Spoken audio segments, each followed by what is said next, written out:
नमस्कार। आज हम एक ऐसे विषय पर थोड़ी गहराई से बात करने वाले हैं जो अनगिनत जिंदगियों को कहीं ना कहीं छूता है, लेकिन जिस पर अक्सर एक खामोशी सी छाई रहती है। डिप्रेशन। जी बिल्कुल। और ये एक बहुत ही महत्वपूर्ण विषय है। हाँ, और इसके लिए हमारे पास लायन एच.एन. सिंह लखनऊ का लिखा एक लेख है। शीर्षक है डिप्रेशन प्रबंधन और सामाजिक समर्थन। तो हम इसी लेख के जरिए डिप्रेशन की परतें खोलने की, यूं कहें, कोशिश करेंगे। हाँ, ये लेख काफी विस्तार से इस पर बात करता है। हमारा मकसद यही है कि लायन सिंह के लेख में जो विचार हैं उनके आधार पर समझें कि डिप्रेशन असल में है क्या, इसे कैसे संभाला जा सकता है, और हाँ, इसमें हमारे समाज की क्या भूमिका हो सकती है। जी, समाज की भूमिका तो बहुत अहम है इसमें। और देखिए, शुरुआत में ये साफ करना जरूरी है कि ये बस कभी कभार होने वाली उदासी या मूड खराब होना नहीं है। ये उससे कहीं ज्यादा है, एक गंभीर मानसिक स्वास्थ्य स्थिति है। बिल्कुल, इसे हल्के में नहीं लिया जा सकता। पर अच्छी बात यह है, जैसा कि सिंह अपने लेख में भी बताते हैं, कि सही समझ, समर्थन और उपायों से न सिर्फ इसका प्रबंधन मुमकिन है, बल्कि एक बेहतर जिंदगी जीना भी संभव है। हाँ, ये उम्मीद बनाए रखना बहुत जरूरी है। चलिए तो फिर इसे खोलते हैं। सिंह अपने लेख की शुरुआत ही इसी बात से करते हैं कि डिप्रेशन को लेकर कितनी गलतफहमियां हैं, है ना? अक्सर लोग इसे क्या समझ लेते हैं? कमजोरी, आलस। हाँ, या फिर सोचते हैं कि अरे ये तो बस ज्यादा भावुक हो रहा है। लेकिन वो जोर देती हैं कि नहीं, ये एक वास्तविक, एक जटिल स्वास्थ्य स्थिति है। इस पर गंभीरता से ध्यान देने की जरूरत है। और इसमें एक बड़ी चुनौती ये है शायद कि ये दिखता नहीं है। बिल्कुल, ये अक्सर अदृश्य होता है। मतलब बाहर से देख के आप अंदाजा नहीं लगा सकते। सिंह ने लेख में रवि नाम के एक सॉफ्टवेयर इंजीनियर का बड़ा सटीक उदाहरण दिया है। अच्छा, क्या था वो? संघर्ष से गुजर रहा था। सुबह उठना मुश्किल, जिन चीजों में पहले मजा आता था उनमें कोई रुचि नहीं, और हर वक्त एक थकान सी। ओह, और आसपास के लोगों को, उन्हें कुछ अंदाजा नहीं था। यही तो मुश्किल है। लेख बताता है कि सहकर्मी उसे लापरवाह समझने लगे थे, काम से जी चुराने वाला। उन्हें बिल्कुल अंदाजा नहीं था कि रवि डिप्रेशन से जूझ रहा है। तो ये उदाहरण दिखाता है कि डिप्रेशन कितना वास्तविक हो सकता है, भले ही वो दिखे नहीं। सिंह इसी बात पर बल देती हैं कि हमें बाहरी दिखावे से आगे जाकर इंसान के अंदरूनी स्थिति को समझने की कोशिश करनी चाहिए। यह अदृश्य होना ही इसे और मुश्किल बना देता है, क्योंकि जो पीड़ित है वो अक्सर अकेला महसूस करता होगा। बिल्कुल। तो फिर सिंह के लेख के अनुसार इसके पीछे कारण क्या हो सकते हैं? क्या ये सिर्फ मन का वहम है? नहीं, बिल्कुल नहीं। लेख साफ तौर पर 3 मुख्य तरह के कारणों का विश्लेषण करता है। पहला है जैविक, मतलब बायोलॉजिकल फैक्टर्स, जैसे मस्तिष्क में कुछ केमिकल्स का असंतुलन, न्यूरोट्रांसमीटर का, या फिर जेनेटिक भी हो सकता है। अच्छा। दूसरा है मनोवैज्ञानिक, जैसे सोचने का तरीका अगर बहुत नकारात्मक है, या आत्मसम्मान की कमी है, या फिर वो बचपन के कोई बुरे अनुभव। और तीसरा? और तीसरा है सामाजिक कारक, जैसे अकेलापन, सोशल सपोर्ट की कमी, जिंदगी में कोई बड़ा तनाव, नौकरी छूटना, किसी अपने को खो देना, ये सब। तो ये 3 हो गए, जैविक, मनोवैज्ञानिक और सामाजिक। क्या सिंह इन्हें अलग अलग देखते हैं या ये जुड़े हुए हैं? नहीं, वो इस बात पर बहुत जोर देती हैं कि ये अक्सर अकेले काम नहीं करते, या आपस में जुड़े होते हैं, एक दूसरे पर असर डालते हैं। उन्होंने कोविड-19 महामारी का उदाहरण भी दिया है। हाँ, वो तो हम सबने देखा है। बिल्कुल। लॉकडाउन में जो अकेलापन बढ़ा वो सामाजिक कारक हो गया। उसने कई लोगों में डर और अनिश्चितता, ये मनोवैज्ञानिक को बढ़ाया। और शायद इसने कुछ जैविक बदलाव भी किए हों। सही बात है। तो ये दिखाता है कि बाहरी हालात और हमारे अंदरूनी दुनिया कैसे मिलकर मानसिक स्वास्थ्य पर असर डालते हैं। सिंह के अनुसार डिप्रेशन को समझने के लिए ये तीनों आयाम देखने जरूरी हैं। ये वाकई एक जटिल तस्वीर है। किसी एक चीज को दोष देना सही नहीं होगा। अच्छा, इन कारणों के चलते वो कौन से लक्षण हैं जिन पर हमें ध्यान देना चाहिए ताकि इसे वक्त रहते पहचाना जा सके? हाँ, लेख कई सामान्य लक्षणों की सूची देता है जिन्हें नजरअंदाज नहीं करना चाहिए। सबसे पहला और मुख्य है लगातार उदासी, खालीपन या चिड़चिड़ापन महसूस होना। और ये ऐसा नहीं कि 1-2 दिन हुआ, बल्कि हफ्तों या महीनों तक बना रह सकता है। और दूसरा, रोजमर्रा के कामों में रुचि या मजा खत्म हो जाना। मतलब वो काम भी जिनसे पहले खुशी मिलती थी अब अच्छे नहीं लगते। तीसरा, नींद में बड़ा बदलाव, या तो बहुत ज्यादा सोना, या बिल्कुल नींद ना आना। हाँ बिल्कुल, इंसोम्निया जैसे कहते हैं, ये दोनों हो सकते हैं। और क्या है? चौथा, भूख और वजन में काफी बदलाव आना, या तो भूख ही नहीं लगती, वजन गिरने लगता है, या फिर कुछ लोगों में उल्टा होता है, वो ज्यादा खाने लगते हैं और वजन बढ़ जाता है। अच्छा। 5वां, बहुत ज्यादा थकान महसूस होना, मतलब बिना किसी खास मेहनत के भी एनर्जी एकदम खत्म लगना। 6, ध्यान लगाने में मुश्किल होना, कोई फैसला लेने में दिक्कत आना या चीजें याद न रहना। और 7वां, जो काफी गंभीर है, वो है खुद को बेकार समझना, बहुत ज्यादा अपराध बोध महसूस करना या भविष्य को लेकर एकदम निराशा, लाचारी का भाव। और कुछ गंभीर मामलों में बार बार मौत या आत्महत्या के ख्याल भी आ सकते हैं। ये तो लक्षणों की काफी लंबी सूची है, और ये जानना जरूरी है कि ये सिर्फ एक आध दिन की बात नहीं है। ये एक पैटर्न है जो लगातार बना रहता है। बिल्कुल। सिंह ये भी कहती हैं कि हर व्यक्ति में लक्षण अलग अलग हो सकते हैं, उनकी तीव्रता अलग हो सकती है। किसी में शारीरिक लक्षण ज्यादा दिखते हैं, जैसे लगातार सिर दर्द या पेट की समस्याएं, हाँ। तो किसी में भावनात्मक लक्षण ज्यादा हावी होते हैं। इन संकेतों को पहचानना, चाहे खुद में या किसी और में, प्रबंधन की तरफ पहला और सबसे जरूरी कदम है। तो मान लीजिए किसी ने इन लक्षणों को पहचान लिया। अब सवाल यह है कि इसका प्रबंधन, इसका मैनेजमेंट करना क्यों इतना जरूरी है? अगर इसे अनदेखा कर दिया तो क्या होगा? देखिए, इसे अनदेखा करना बहुत बहुत भारी पड़ सकता है। सिंह अपने लेख में साफ करती हैं कि अगर डिप्रेशन का प्रबंधन ना हो तो ये व्यक्ति के जीवन के हर पहलू पर असर डाल सकता है। जैसे काम या पढ़ाई पर असर, ध्यान नहीं लगेगा, प्रदर्शन गिरेगा, रिश्तों में तनाव आएगा, दोस्तों और परिवार से दूरियां बढ़ेंगी। शारीरिक स्वास्थ्य पर भी बुरा असर पड़ता है। हार्ट डिजीज, डायबिटीज जैसी बीमारियों का खतरा बढ़ सकता है। और सबसे खतरनाक, आत्महत्या के विचार या कोशिश तक की नौबत आ सकती है। ये परिणाम तो वाकई बहुत गंभीर हैं। ये सिर्फ मूड का मामला नहीं है, ये तो पूरी जिंदगी की गुणवत्ता और सुरक्षा का सवाल बन जाता है। हाँ बिल्कुल, लेकिन यहाँ एक बहुत महत्वपूर्ण और उम्मीद जगाने वाली बात भी है।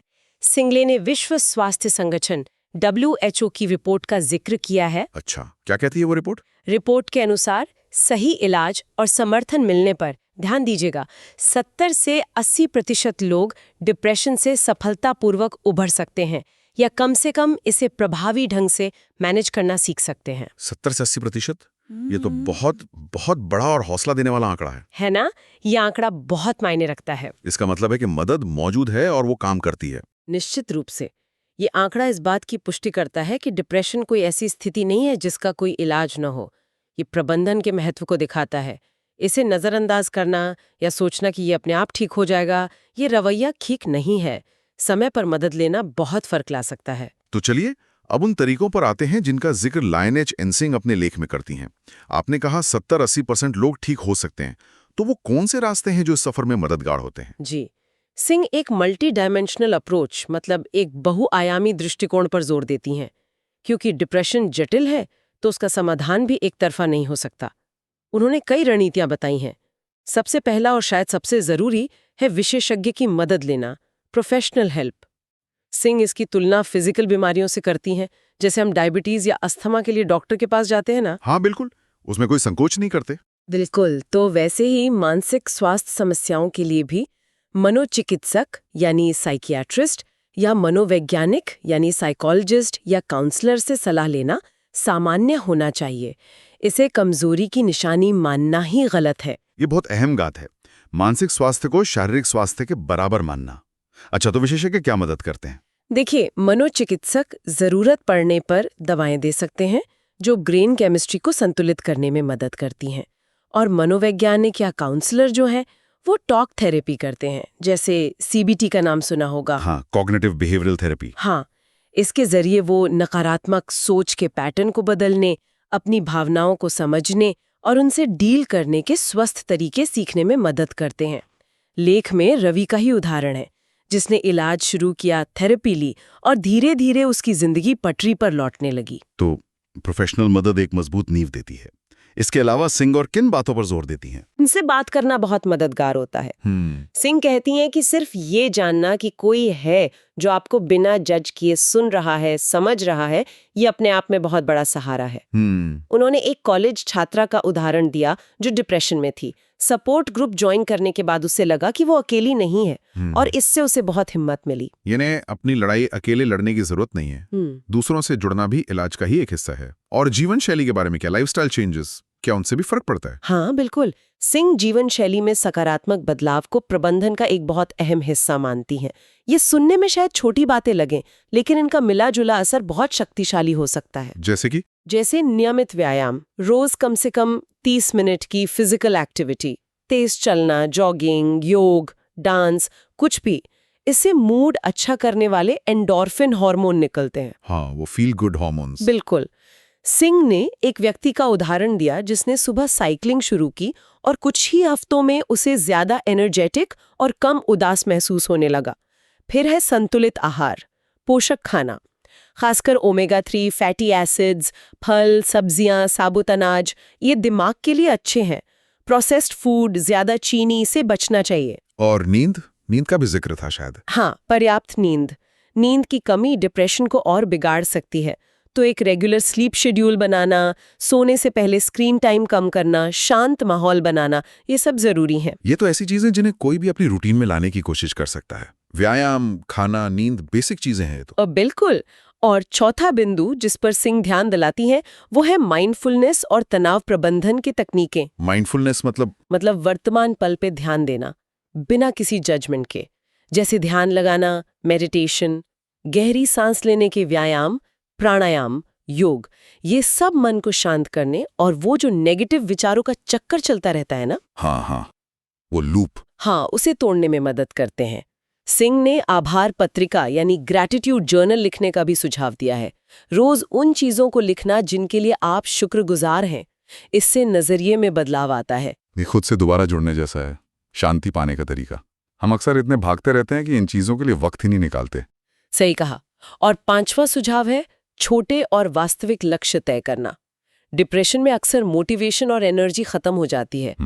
बड़े काम बहुत भारी लगते हैं। हाँ, लगते हैं कि हो ही नहीं पाएगा। बिल्कुल। और इससे और निराशा होती है। तो सिंह सलाह देती हैं कि बड़े लक्ष्यों की बजाय छोटे मैनेजेबल लक्ष्य बनाएं। जैसे पूरा कमरा साफ करने की बजाय सिर्फ अपनी टेबल साफ करने का लक्ष्य, या 1 घंटा पढ़ने की बजाय सिर्फ 15 मिनट पढ़ने का। जब ये छोटे लक्ष्य पूरे होते हैं तो अच्छा लगता है, कॉन्फिडेंस बढ़ता है। ये छोटे कदम बड़ी मंजिल वाली बात हुई। प्रक्रिया आसान लगती है इससे। और आखिरी छठा बिंदु है शराब और नशे से दूरी बनाना। सिंह साफ कहती हैं कि भले ही कुछ लोग टेम्पररी रिलीफ के लिए इनका सहारा लें, लेकिन लंबे समय में ये डिप्रेशन को और खराब करते हैं। ये नींद बिगाड़ते हैं, दवाओं का असर कम कर सकते हैं और एडिक्शन का खतरा अलग से। तो ये 6 रणनीतियां हो गईं: expert help, social support, lifestyle changes, mindfulness, छोटे लक्ष्य और नशे से दूरी। ये सब मिलकर एक पूरी योजना बनाती हैं। और ये साफ है कि ये एक व्यक्तिगत सफर है। हर किसी को अपने लिए सही कॉम्बिनेशन ढूंढना होगा। सिंह का नजरिया काफी प्रैक्टिकल और उम्मीद देने वाला लगता है। हाँ, और सिंह इस बात को आगे भी बढ़ाती हैं कि ये सिर्फ व्यक्ति की ही जिम्मेदारी नहीं है। अगर हम इसे बड़ी तस्वीर में देखें तो समाज की भूमिका भी उतनी ही महत्वपूर्ण है। डिप्रेशन सिर्फ एक पर्सनल प्रॉब्लम नहीं है, ये एक सोशल इशू भी है। ये एक बहुत जरूरी पहलू है। अक्सर हम इसे सिर्फ व्यक्ति की समस्या मान लेते हैं। सिंह के लेख के अनुसार समाज क्या कर सकता है इसे बेहतर बनाने में? सिंह कई ठोस कदमों का सुझाव देती हैं। पहला, जागरूकता बढ़ाना और कलंक यानी स्टिग्मा को कम करना। जब तक मानसिक स्वास्थ्य समस्याओं से जुड़ा ये सामाजिक कलंक रहेगा ना, लोग मदद मांगने से हिचकेंगे। हाँ, ये लोग क्या कहेंगे वाला डर। बिल्कुल, इसी डर से लोग चुप रह जाते हैं। तो हमें स्कूलों में, दफ्तरों में, अपनी कम्युनिटी में मानसिक स्वास्थ्य पर खुली और ईमानदार बातचीत को बढ़ावा देना होगा। दूसरा, सिंह स्कूलों में मानसिक स्वास्थ्य शिक्षा को अनिवार्य बनाने की बात करती हैं। अगर बच्चे और किशोर छोटी उम्र से ही अपनी भावनाओं को समझना सीखें, मानसिक स्वास्थ्य का महत्व जानें और ये सीखें कि मदद कैसे मांगनी है, तो वो आगे आने वाली चुनौतियों का बेहतर सामना कर पाएंगे। सही बात है। और काम की जगहों पर, वर्क प्लेसेस पर? तीसरा, कार्यस्थलों पर सहायक नीतियों और कार्यक्रम। मतलब एम्प्लॉयज के लिए मेंटल हेल्थ रिसोर्सेज तक आसान पहुंच हो, स्ट्रेस मैनेजमेंट वर्कशॉप्स हों और एक ऐसा कल्चर बने जहां लोग बिना डरे अपनी मानसिक स्वास्थ्य जरूरतों पर बात कर सकें। ये तो हो गई संस्थागत स्तर की बात। परिवार और समुदाय के लेवल पर क्या? यहाँ सिंह परिवारों और समुदायों में सहानुभूति और समर्थन के माहौल पर जोर देती हैं। परिवारों को आलोचना करने या नजरअंदाज करने के बजाय अपने सदस्यों के प्रति सेंसिटिव और सपोर्टिव होना चाहिए। अगर कोई स्ट्रगल कर रहा है तो उसे सुनना, उसकी फीलिंग्स को वैलिडेशन देना और मदद लेने के लिए इनकरेज करना बहुत ज़रूरी है। इसी तरह कम्युनिटीज़ में भी आपसी सहयोग और अपनेपन की भावना मजबूत करने की ज़रूरत है ताकि कोई अकेला महसूस न करे। तो संक्षेप में कहें, समाज की भूमिका है जागरूकता फैलाना, शिक्षा देना, सपोर्टिव पॉलिसीज बनाना और सबसे बढ़कर एक हमदर्दी वाला, बिना जजमेंट वाला माहौल बनाना। अगर ये सब हो पाए तो डिप्रेशन से जूझ रहे लोगों के लिए मदद मांगना और ठीक होना कहीं ज्यादा आसान हो जाएगा। निश्चित रूप से सिंह का मुख्य तर्क यही है कि डिप्रेशन का प्रभावी प्रबंधन सिर्फ व्यक्तिगत कोशिशों से नहीं हो सकता। इसके लिए एक सहायक और समझदार सामाजिक तानेबाने की भी उतनी ही जरूरत है। तो लायन एच एन सिंह के लेख डिप्रेशन प्रबंधन और सामाजिक समर्थन पर हमारी इस पूरी बातचीत का सार क्या निकलता है? हमने देखा कि डिप्रेशन एक वास्तविक, जटिल और अक्सर अदृश्य रहने वाली मानसिक स्वास्थ्य स्थिति है जी, जिसके जैविक, मनोवैज्ञानिक और सामाजिक तीनों तरह के कारण हो सकते हैं। और इसके लक्षणों को पहचानना जरूरी है और इसे नजरअंदाज करने के गंभीर परिणाम हो सकते हैं। हमेशा है। जैसा हमने WHO के आंकड़ों में देखा, सही मदद से 70-80% लोग बेहतर हो सकते हैं। और सिंह ने जो प्रबंधन के तरीके बताएं, प्रोफेशनल मदद, सोशल सपोर्ट, जीवन शैली में बदलाव, माइंडफुलनेस, छोटे लक्ष्य, नशे से दूरी, ये सब कारगर साबित हो सकते हैं। और इसमें समाज की भूमिका भी बहुत बड़ी है, वो कलंक मिटाना और समर्थन का माहौल बनाना। और जैसा कि सिंह अपने लेख में शायद सबसे अहम बात कहती हैं और जिसे हमें याद रखना चाहिए, मदद मांगना कमजोरी नहीं है, ये ताकत की निशानी है। बिल्कुल, ये बात बहुत मायने रखती है।